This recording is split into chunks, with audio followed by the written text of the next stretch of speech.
সুপ্রিয় শিক্ষার্থী, কেমন আছো তোমরা সবাই? আশা করি সবাই সকলে ভালো আছো। আমি আলমোহন বরাবরের মতো রয়েছি এমএমআইসি টেকের পক্ষ থেকে। তোমার সুপ্রিয় শিক্ষার্থী, দেখো আমরা পূর্বের পার্টে 18 বিশ্ব বন্ধু সমাধান করে দিয়েছি। যারা এখনো দেখোনি তারা অবশ্যই অল পার্ট নামের যে লিঙ্কটা দেওয়া রয়েছে সেখানটায় ক্লিক করে দেখে নিবে।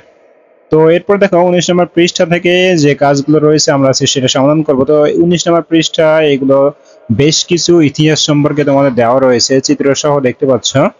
তো এইগুলো তোমরা সব সুন্দরভাবে পড়ে ফেলবে। আমরা যে মূলত যে কাজটা সেটা চলে যাই আস্তে আস্তে ধীরে ধীরে। এখানে বিভিন্ন বরেণ্য ব্যক্তিদের নাম দেওয়া রয়েছে, তোমরা এগুলোকে দেখে ফেলবে।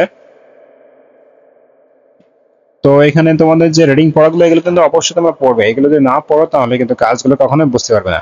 তো আমরা চলে আসি অনুশীলনী কাজ 5। তো কি বলেছে চলো আমরা দেখি। দেখো বলেছে, চলো বাংলাদেশের নাগরিক হিসেবে ভৌগোলিক, সামাজিক, সংস্কৃতি ও রাজনৈতিক প্রেক্ষাপটে আমরা নিজেদের আত্মপরিচয় নির্ণয় করি। তাহলে চলো এটার অ্যান্সার আমরা করে ফেলি। তো দেখো এখানে কাজ নাম্বার হলো 5। প্রথম দেখো দিয়েছি ভৌগোলিক প্রেক্ষাপট। তো ভৌগোলিক প্রেক্ষাপটে দেখো কি দিয়েছে, বাংলাদেশে 20 ডিগ্রি 34 ইঞ্চি উত্তরে থেকে 26 ডিগ্রি 38 ইঞ্চি উত্তর অক্ষাংশ এবং 88 ডিগ্রি 1 ইঞ্চি পূর্ব থেকে 92 ডিগ্রি 41 ইঞ্চি পূর্ব দ্রাঘিমাংশ এর মাঝ বরাবর পূর্ব পশ্চিমে কর্কট ক্রান্ত রেখা চলে গেছে। তাহলে ভৌগোলিক প্রেক্ষাপটটা আশা করি বুঝতে পেরেছো। এবার আসে রাজনৈতিক প্রেক্ষাপট। দেখো বলা হয়েছে, আমরা মুক্তিযুদ্ধের চেতনায় বিশ্বাসী। এটা কিন্তু বিশ্বাসী, ঠিক আছে? একটু বানানটা মিস্টেক হয়েছে, তোমরা একটু কারেকশন করে নিবা। বিশ্বাসী। 1948 সালে ভাষা আন্দোলনের সূচনা হলেও ভাষা আন্দোলন থেকেই বাংলাদেশের মানুষ ধীরে ধীরে জাগছিল এবং 1971 সালে বাংলাদেশ স্বাধীনতা অর্জন করে। এবার দেখো সামাজিক প্রেক্ষাপটটা। বিভিন্ন সময় এদেশের বিভিন্ন জনগোষ্ঠীর আগমন এবং মিশ্রণ হয়েছে।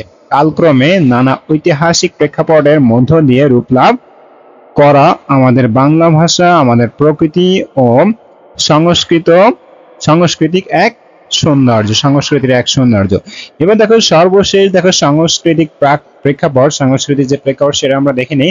দেখো বলা হয়েছে, পহেলা বৈশাখ, রবীন্দ্র জয়ন্তী, নজরুল জয়ন্তী, নৌকা বাইচ, জারি গান, বই মেলা, বাণিজ্য মেলা ইত্যাদি। তো এটাই হলো আমাদের সাংস্কৃতিক প্রেক্ষাপট। তো আশা করি তোমাদের 33 তোমার 23 নম্বর যে পৃষ্ঠা সেটার কাজ তোমরা খুব সুন্দরভাবে বুঝতে পেরেছো। তো আজকের পর্বটা হলো এই পর্যন্ত। এর পরের পর্ব আমরা শুরু করবো এর পরের পৃষ্ঠা থেকে। পর্যায়ক্রমে তোমাদের প্রত্যেকটা কাজ আমরা খুব সুন্দরভাবে করে দেওয়ার চেষ্টা করব। দেখো এটাই মূলত আমাদের ছিল, এইগুলো মূলত কিন্তু আমরা কমপ্লিট করলাম, ঠিক আছে? তো সবাই ভালো থাকো। আর আমাদের ক্লাসগুলো তোমাদের কাছে কেমন লাগে অবশ্যই জানিয়ে দিবে। কোন কোন ক্লাস তোমরা বেশি পেতে চাও সেটাও অবশ্যই জানিয়ে দিবে।